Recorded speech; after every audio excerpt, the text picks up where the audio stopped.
The words to our reading this morning come from the book Ladder to the Light, an Indigenous Elders' Meditations on Hope and Courage. The book was written by Stephen Charleston, who has embodied quite a variety of roles in his lifetime.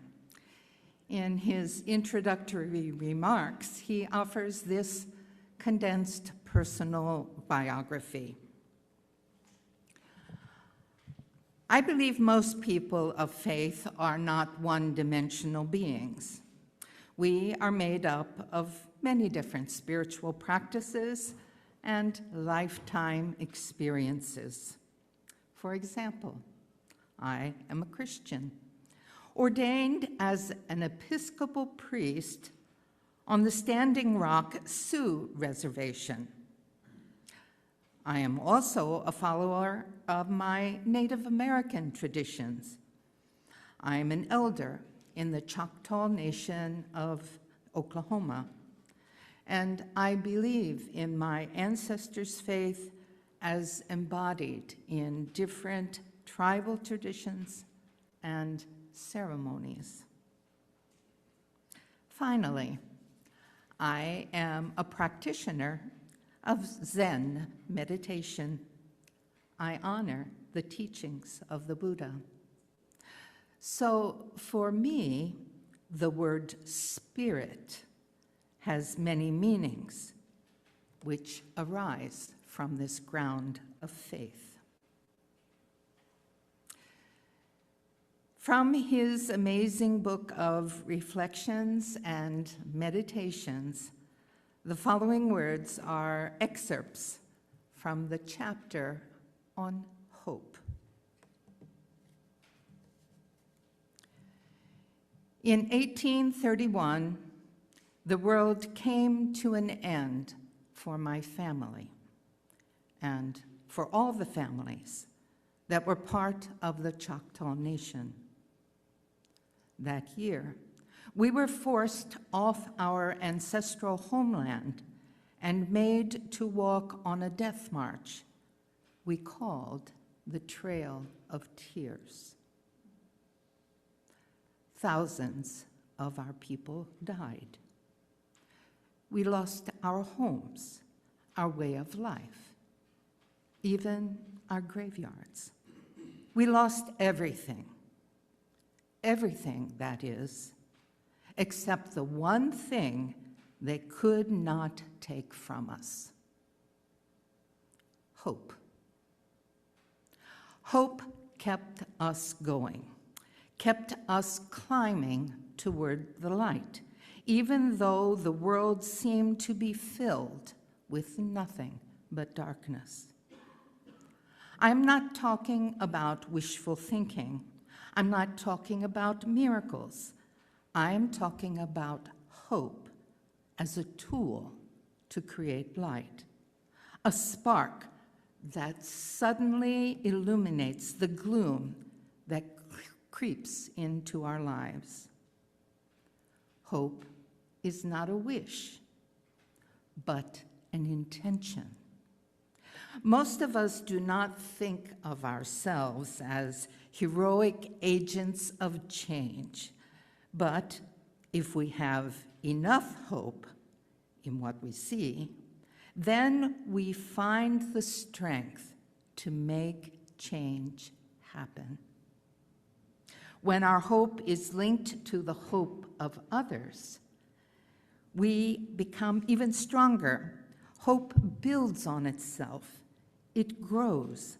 The more we share in hope, the more we see the light, even in the darkest hour of midnight. Hope makes room for love in the world. We can all share in it. We can all believe in it, even if we are radically different in every other way. It opens us to see love all around us. It unites us and breaks isolation. To step over the threshold of our own fears we must be willing to do what the survivors of the Trail of Tears did: embody hope. We do that by breathing in the confidence the Spirit has given us, then using that confidence to look into the future. What we see depends on what we believe. Hope is creation in action. It is the raw material we use in working with the Spirit to create community. In fact, community is not possible without it.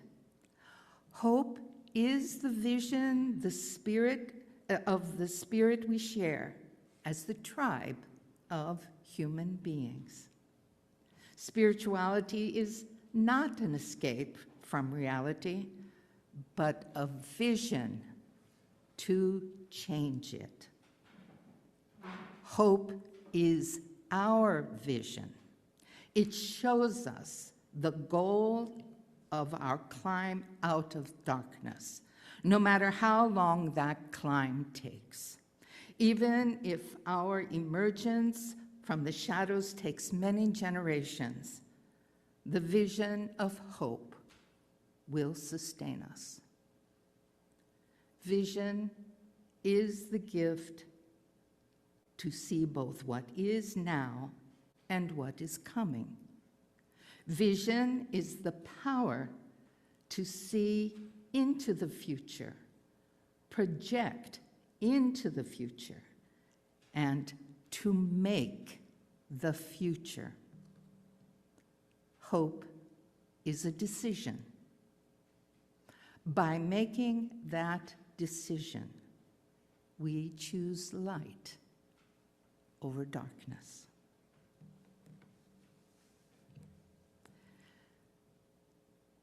Now, in choosing light over darkness, this morning's anthem comes with the invitation to answer the question, where is the light? It's performed by the very modern UU mystic, the singer, Peter Mayer. In joy and whimsy, it's a wonderful, rousing celebration of our search for light. If Pete were here, we'd all be asked to join in singing the "Where is the light" response. So for this repeated phrase, please join in singing if it calls to you.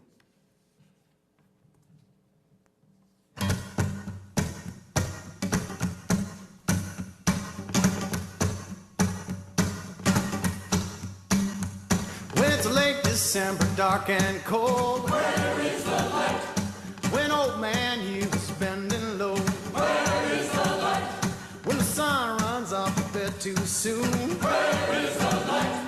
And there's nothing but a skinny moon, where is the light? Can you tell me where is the light?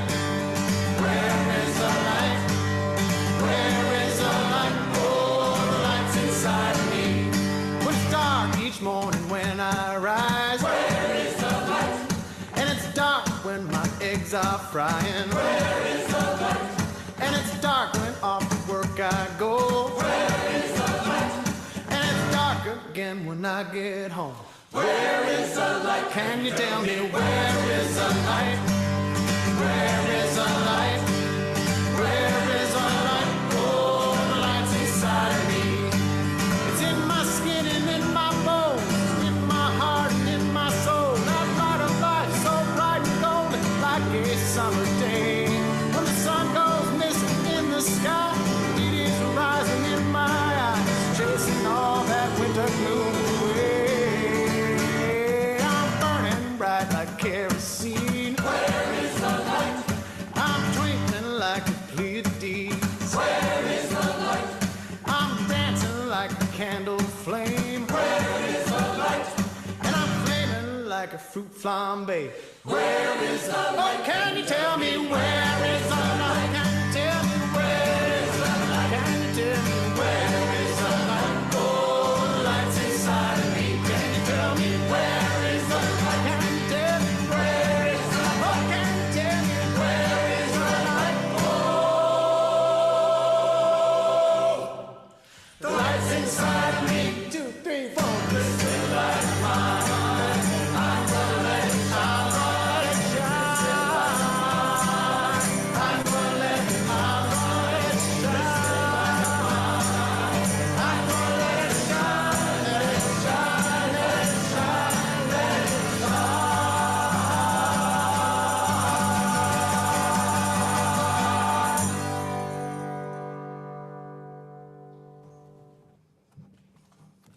If you had any doubts, there is a lot of theme connecting us to light, and to more light.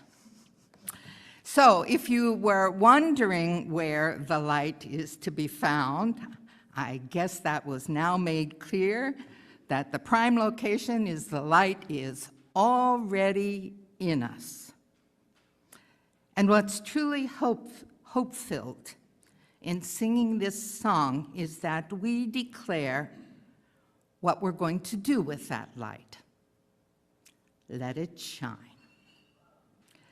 Let's take a moment to share now what that's like. Take a breath again and feel the joy of this song and the singing, and extend that joy into the whole room. If perhaps today you're feeling a little low on joy and light, take this chance and take in some of the joy that's now being shared. Let's all breathe out light or joy or our need for joy. And then everyone breathe in the light and joy that fills this space.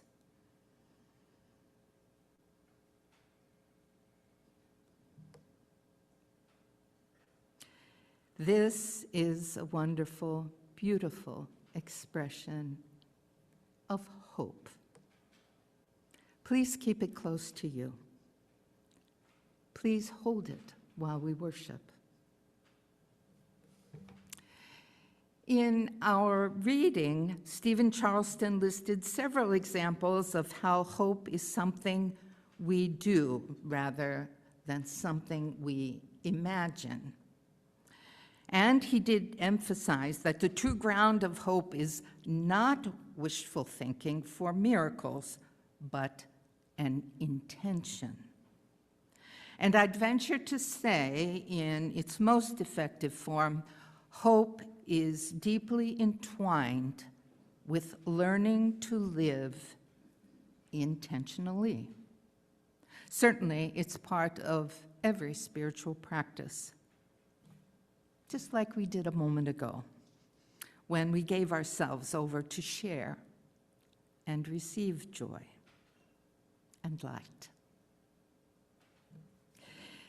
Spiritual practice can sound like such an exotic endeavor, and yet I do think many of us already have a sense of growing a joyful appreciation for the amazing possibilities of life, and that growing a joyful appreciation is called spiritual practice. In fact, there's a whole catalog of qualities that grow through that kind of practice. Courage, generosity, kindness, vision, compassion, understanding. So instead of spiritual practice, this might instead be called the practice of being fully human, as we learn to pay attention to all that we are experiencing within our inner realm. One additional thing that I'd like for us to note is spiritual practice is not a form of self-improvement. When we were babies and small children, huge quantities of our days were spent in figuring out what our bodies could do and couldn't do. Countless hours went into mastering the coordination and control so that our actions could serve our intentions, respond to our needs and desires. The adults who encouraged and cared for us, they celebrated our learning to walk, saying our first words, learning to feed ourselves. And although technically maybe this was a form of self-improvement, I'm pretty sure those adults who were in our lives saw that what we were doing as just learning how to use all the tools we were born with. And so it is with spiritual practice. It's just a name we give it. We give this to, name our figuring out the wondrous inner dimension of our humanity. I'm sure most of us have watched a child happily banging away with a toy and suddenly brought to tears as they banged the toy into their face. Unfortunately, there can be a lot of painful trial and error experiences while we figure out the consequences of toying with our environment. So it is to our advantage to develop an interest in figuring out where the hard toy ends and the softness of our face begins. In most of our culture, much of the guidance for practicing the spiritual elements of relationship has been largely neglected and even forgotten. However, when we look at many indigenous communities, such knowledge is still preserved, still actively preserved in their culture, language, and rituals. From a variety of indigenous authors, I found there is a consistent thread of persistent reminders for us to remember our full humanity and encouragement to walk with greater humility, with a sense of openness and anticipation, just like a young child, still figuring things out, with a sense of openness and anticipation, because that is what we are. We are just children, toying with the vast landscape of possibility. Indigenous authors have encouraged all of us to make time for stillness and reflection, to nurture a sense of awe, wonder, and reverence, to offer ourselves in generous service, or using the indigenous expression, to offer ourselves in reciprocity. Today, I'm dwelling on the understanding and importance of spiritual practice because it is a proven and constantly encouraged path for gaining access to hope and embodying hope. I think it's important for us to recognize this, because when we look out on all that's now unfolding in the world, there is a huge temptation to feel despair, to abandon hope. Even now, as our faith calls us to grow the resistance of deeper community. And Stephen Charleston addresses the importance of such community with these words. The first step toward community is recognizing our common humanity. Darkness foments racism and bigotry of all kinds to prevent this simple act of recognition. As long as human beings feel estranged from one another, suspicious and afraid, then community becomes impossible, and resistance to injustice becomes less likely. Seeing one another for who we are is vital. In that single and simple moment of recognition, in that spark of light, when we understand our shared identity, we begin to resist darkness.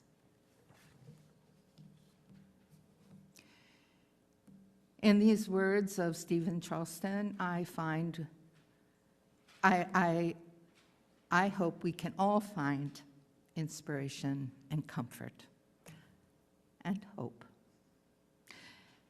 We began the worship thinking about how we find hope in remembering joy. And although it's a little trickier to see, it is a deep part of my faith that within our shared humanity, hope itself is a vast reservoir of light and joy. It's also a source of resilience.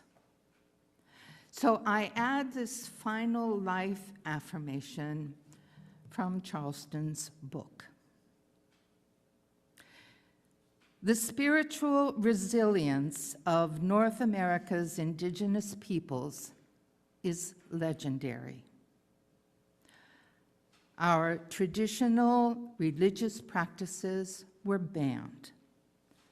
Our sacred objects were taken from us and either destroyed or put in museums as a curiosity for our conquerors.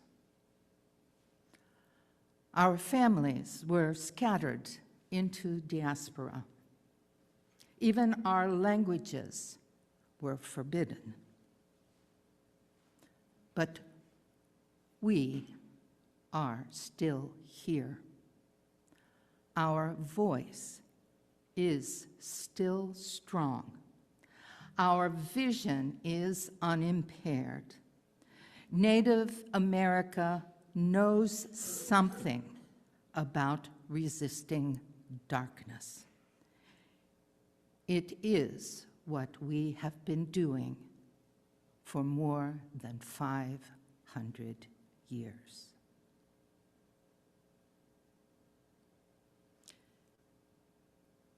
May we hold this gift in our hearts and honor it with our actions. Amen, and blessed be.